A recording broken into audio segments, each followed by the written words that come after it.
आप सुन रहे हैं गुनाहों का देवता। आज आप इसका सुनेंगे भाग 32। अगर आपने इसका पिछला भाग नहीं सुना है तो उसका लिंक डिस्क्रिप्शन बॉक्स में पड़ गया है, आप वहां जाकर सुन सकते हैं। जाने के 8-9 रोज बाद सुधा का खत आया। मेरे भाग्य, इस बार मैं तुम्हें जिस तरह छोड़ आई हूँ उससे मुझे पल भर को चैन नहीं मिलता। अपने को तो बेच चुकी और मन की मोती को कीचड़ में फेंक चुकी। तुम्हारी रोशनी को ही देखकर कुछ संतोष है। मेरे दीपक, तुम बुझना मत, तुम्हें मेरे स्नेह की लाज है। मेरी जिंदगी का नरक फिर मेरे अंगों में भेदना शुरू हो गया है। तुम कहते हो कि जैसे हो निवाह करना चाहिए। तुम कहते हो कि अगर मैंने उनसे निवाह नहीं किया तो यह तुम्हारे प्यार का अपमान होगा। ठीक है, मैं अपने लिए नहीं तुम्हारे लिए निवाह करूंगी, लेकिन मैं कैसे संभालूं अपने को? दिल और दिमाग बेबस हो रहे हैं।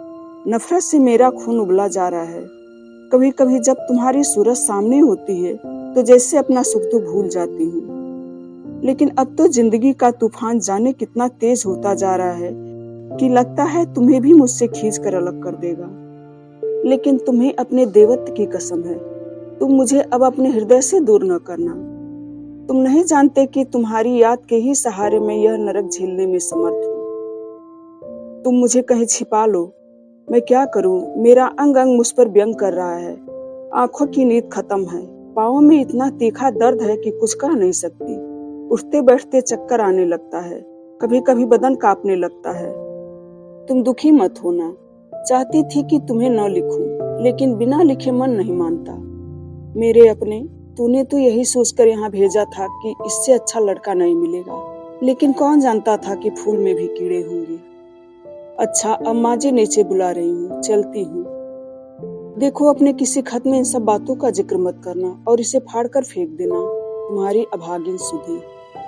चंदर को यह खत मिला तो एक बार जैसे उसकी मूर्छा टूट गई। उसने खत लिया और बिनती को बुलाया। बिनती हाथ में साग और डलिया लिए आई और पास बैठ गई। चंदर ने वह खत बिनती को दे दिया। बिनती ने पढ़ा और चंदर को वापस दे दिया और चुपचाप तरकारी काटने लगी। वह उठा और चुपचाप अपने कमरे में चला गया। थोड़ी देर बाद बिनती चाय लेकर आई और चाय रखकर बोली, आप दीदी को खत कब लिख रहे हैं? मैं नहीं लिखूंगा, चंदर बोला। क्यों? क्या लिखूं बिनती, कुछ समझ में नहीं आता, कुछ झल्लाकर चंदर ने कहा। बिनती चुपचाप बैठ गई। थोड़ी देर बाद चंदर बड़ी मुलायम स्वर में बोला, बिनती, एक दिन तुमने कहा था कि मैं देवता हूँ। तुम्हें मुझ पर गर्व है। आज भी तुम्हें मुझ पर गर्व है? पहले से ज्यादा, बिनती बोली। अच्छा, ताजुब है? चंदर बोला। अगर तुम जानती कि आजकल कभी कभी मैं क्या सोचता हूँ तो तुम्हें ताजुब होता। तुम जानती तो सुधा के इस खत से मुझे जरा भी दुख नहीं हुआ, सिर्फ झल्लाहट ही हुई है। मैं सोच रहा हूँ कि क्यों सुधा इतनी स्वांग भरती है। किस लड़की को यह सब पसंद नहीं है? लाख प्रतिभाशाली लड़कियां हो, लेकिन वो अगर किसी को चाहती हैं तो अपनी प्रतिभा नहीं देती हैं। अब तो मुझे लगने लगा है कि मानसलता ही प्यार है। प्यार का दूसरा अंश है, बाकी सब कुछ उसकी तैयारी है। उसके लिए एक समुचित वातावरण और विश्वास का निर्माण करना है। जाने क्यों मुझे इन सब से बहुत नफरत हो जाती है। अभी तक मैं प्यार पर विश्वास करता था और सबसे नफरत, पर मुझे अब दोनों ही एक चीजें लगती हैं। और जाने कैसी अरुस्सी हो गई है इस जिंदगी से। तुम्हारी क्या राय है बिनती? मेरी? अरे, हम बेपढ़े लिखे आदमी, हम क्या आपसे बात करेंगे। लेकिन एक बात है, ज्यादा पढ़ना लिखना अच्छा नहीं होता। क्यों? चंदर ने पूछा। पढ़ने लिखने से ही आप और दीदी जाने क्या सोचते हैं। हमने देहात में देखा है, वहाँ लड़कियां समझती है कि उन्हें क्या करना है, इसीलिए कभी इन सब बातों पर मन नहीं बिगाड़ती। बल्कि मैंने देखा है कि सभी शादी के बाद मोटी होकर आती हैं। और दीदी अब छोटी सी बच्ची नहीं है कि ऐसी उनकी तबीयत खराब हो जाए। यह सब मन में घुटने का नतीजा है। उन्हें तो और स्वस्थ रहना चाहिए और खुश रहना चाहिए। इस समस्या का इतना सरल समाधान सुनकर चंदर को हंसी आ गई। अब तुम ससुराल जा रही हो मोटी होकर आना। धत, आप तो मजाक करने लगी। लेकिन बिनती, तुम इस मामले में बड़ी विद्वान मालूम देती हो। अभी तक ये विद्वता कहाँ छिपा रखी थी? नहीं, आप मजाक न बनाइए। तो मैं सच बताऊं कि देहाती लड़कियां शहर की लड़कियों से ज्यादा होशियार होती हैं। सच? चंदर ने पूछा। वह गांव की जिंदगी को बेहद निरीह समझता था। हाँ और क्या, वहाँ इतना दुराव, इतना गोपन नहीं है। अरे नहीं, चंदर ने बेहद ताज्जुब से पूछा।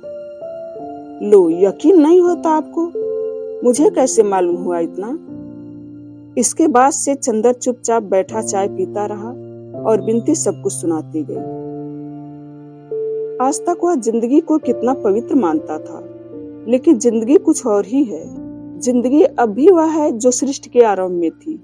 और दुनिया कितनी चालाक है, कितनी भुलावा देती है। अंदर से मन में जहर छिपाकर भी होठों पर कैसे अमृतमय मुस्कान झलकाती है। यह बिनती जो इतनी शांत, संयत और भोली लगती थी, इसमें भी सभी गुण भरे हैं। इस दुनिया में चंदर ने जिंदगी को परखने में कितना बड़ा धोखा खाया है। जिंदगी यह है, मांसलता और प्यास, और उसके बाद साथ साथ अपने को छिपाने की कला। वह बैठा बैठा सोचता रहा। सहसा उसने पूछा, बिनती, तुम भी देहात में रही हो और सुधा भी। तुम कुछ अपने बारे में और सुधा के बारे में भी कुछ बताओ। बिनती क्षण भर चुप रही, फिर बोली, क्यों, क्या नफरत करोगे सुनकर? नहीं बिनती, जितनी नफरत और अरुचि दिल में आ गई है, उससे ज्यादा आ सकती है भला। बताना चाहो तो बता दो। अब मैं जिंदगी को समझना चाहता हूँ, वास्तविकता के स्तर पर। चंदर ने गंभीरता से पूछा। मैंने आपसे कुछ नहीं छिपाया, न अब छिपाऊंगी। पता नहीं क्यों दीदी से भी ज्यादा आप पर विश्वास जमता जा रहा है। दीदी तो बड़ी विचित्र सी थी, सबसे अलग रहती थी और पढ़ती और कमल के पोखरे में फूल तोड़ती थी। बस मेरी जिंदगी में। चंदर ने चाय का प्याला खिसका दिया। जाने किस भाव से उसने बिनती के चेहरे की ओर देखा। वह शांत थी, निर्विकार थी और बिना किसी हिचक के कहती जा रही थी। चंदर चुप था। बिनती ने अपने पांव से चंदर के पांव की उंगलियां दबाते हुए पूछा, क्या सोच रहे हैं आप? सुन रहे हैं आप? जाने दो, मैं नहीं सुनूंगा। लेकिन तुम मुझ पर इतना विश्वास क्यों करती हो? चंदर ने पूछा। जाने क्यों, यहाँ आकर मैंने दीदी के साथ आपका व्यवहार देखा, फिर पम्मी वाली घटना हुई। मेरे तन मन में एक विचित्र सी श्रद्धा आपके लिए छा गई। जाने कैसी अरुच मेरे मन में दुनिया के लिए थी। आपको देखकर मैं फिर स्वस्थ हो गई। ताजुब है, तुम्हारे मन की अरुच दूर हो गई दुनिया के प्रति और मेरे मन की अरुच बढ़ गई। कैसे अंतर्द्वंद होते हैं मन की प्रतिक्रियाओं में। एक बात पूछूं बिनती, तुम मेरे इतने समीप रही हो, सैकड़ों बार ऐसा हुआ होगा कि मेरे विषय में तुम्हारे मन में शंका पैदा कर देता। सैकड़ों बार मेरे सिर को अपने गोद में रखकर मुझे सांत्वना दे चुकी हो। तुम मुझे बहुत प्यारी हो, लेकिन तुम जानती हो मैं तुम्हें प्यार नहीं करता हूँ। फिर यह सब क्या है, क्यों है? बिनती चुप रही। पता नहीं क्यों है, मुझे इसमें कभी कोई पाप नहीं दिखा, और कभी दिखा भी तो मन ने कहा कि आप इतने पवित्र हैं, आपका चरित्र इतना ऊंचा है कि मेरा पाप भी आपको छूकर पवित्र हो जाएगा। लेकिन बिनती, बस। बिनती ने चंदर को टोक कर कहा, इससे अधिक आप कुछ मत पूछिए, मैं हाथ जोड़ती हूँ। चंदर चुप हो गया। चंदर जितना सुलझाने का प्रयास कर रहा था, चीजें उतनी ही उलझती जा रही थी। सुधा ने जिंदगी का एक पक्ष चंदर के सामने रखा था, बिनती उसे दूसरी दुनिया में खींच लाई। कौन सच है, कौन झूठ, वह किसका तिरस्कार करे, किसको स्वीकार करे। अगर सुधा गलती पर है तो चंदर का जिम्मा है। चंदर ने सुधा की हत्या की है, लेकिन कितनी भिन्न है दोनों बहनें। बिनती कितनी व्यवहारिक, कितनी यथार्थ संयत, और सुधा कितनी आदर्श, कितनी कल्पनामयी, कितनी सूक्ष्म, कितनी ऊंची, कितनी सुकुमार और पवित्र। जीवन की समस्याओं के अंतर विरोधों में जब आदमी दोनों पक्षों को समझ लेता है, तब उसके मन में एक ठहराव आ जाता है। वह भावना से ऊपर उठकर स्वच्छ बौद्धिक धरातल पर जिंदगी को समझने की कोशिश करने लगता है। चंदर अब भावना से हटकर जिंदगी को समझने की कोशिश करने लगा था। अब वह भावना से डरता था। भावना के तूफान में इतनी ठोकरें खाकर अब अपने बुद्धि की शरण लेती और एक पलायनवादी की तरह भावना से भागकर बुद्धि की एकांगिता में छिप गया था। कभी भावुकता से नफरत करता था, अब वह भावना से ही नफरत करने लगा था। इस नफरत का भोग सुधा और बिनती दोनों को ही भुगतना पड़ा। सुधा को उसने एक भी खत नहीं लिखा और बिनती से एक दिन भी ठीक से बातें नहीं की। जब भावना और सौंदर्य के उपासक को बुद्धि और वास्तविकता की ठेस लगती है, तब वह सहसा कटता और व्यंग से उबल उठता है। इस वक्त चंदर का मन भी कुछ ऐसा ही हो गया था। जाने कितने जहरीले कांटे उसकी बाड़ी में उगाए थे, जिसे वह कभी भी किसी को चुभाने में बाज नहीं आता था। एक निर्मम निरपेक्षता से वह अपने जीवन की सीमा में आने वाले हर व्यक्ति को कटुता के जहर से अभिषिक्त करता चलता था। सुधा को वह कुछ लिख नहीं सकता था। पम्मी यहाँ थी नहीं, ले देकर बची अकेली बिनती, जिसे इन जहरीले वाड़ों का शिकार होना पड़ रहा था। सितंबर बीत रहा था और वह गांव जाने की तैयारी कर रही थी। डॉक्टर साहब ने दिसंबर तक की छुट्टी ले ली थी। वे भी गांव जाने वाले थे। शादी के महीने भर पहले से उनका जाना जरूरी था। चंदर खुश नहीं था, नाराज भी नहीं था। एक स्वर्ग भ्रष्ट देवदूत जिसे पिचासों ने खरीद लिया हो, उन्हीं की तरह वह जिंदगी के सुख दुख को ठोकर मारता हुआ किनारे खड़ा सभी पर हंस रहा था।